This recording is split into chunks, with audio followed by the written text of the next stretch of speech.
24-годишниот Дејан Костовски е разочаран од неисполнетото ветување на Бојан Јовановски, познат како Боки 13, кој уште пред 2 години јавно се понуди дека ќе му ја направи трошната куќа во која изби пожар, а тој остана на улица заедно со неговиот неподвижен татко.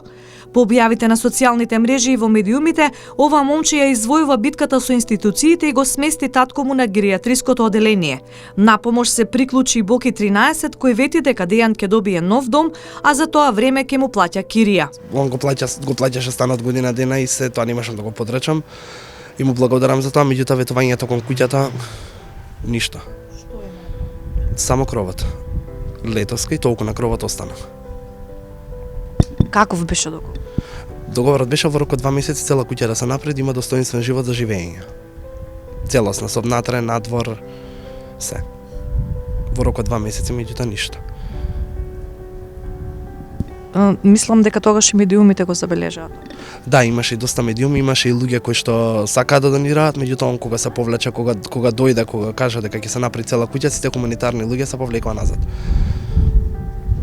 Он советување дека ќе ја направи, дека се и сите се повлекува. Имаш ли контакт со Бојан сега? Со неговите луѓе имам, зашто со Бојан не имав, со нив имам. На нив им пишав, они ми се јавија на 25 декември, ми кажаа дека уште декември е платено, од јануари е на мој грб. Дејан сега повторно останува на улица. Во трошното куќарче нема услови за живот. Од дупките на покривот се гледаше како провејува снег.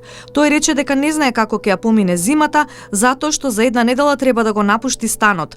На помош од Боки 13 не се надева повеќе, затоа повторно ги повика хуманите луѓе да му излезат во пресрет.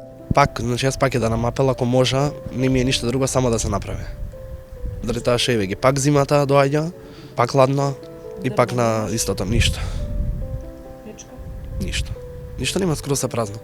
Според кажувањата на Дејан, Бојан Јовановски му ветил дека ќе му помогне да направи договор со Евана за заостанатите сметки за куќата, но и тоа не го исполнил. Ја не сум бил заинтересиран, не знам што во Евана, кога појдов за да ја направам наратив, не можев да ја направам, пошто не е на мој име, на татко ми.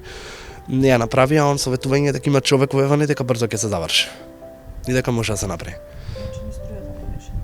На монофазне не е решено. Дали имаш некакво ветување дека ќе се заврши и доврши овој проект? Не, ништо. Толку беше. И пишување се дека јас, јако ми пишав, викам зошто барем објаснување дека нема да се направи, ништо, не сум заинтересиран, не сум одел никаде.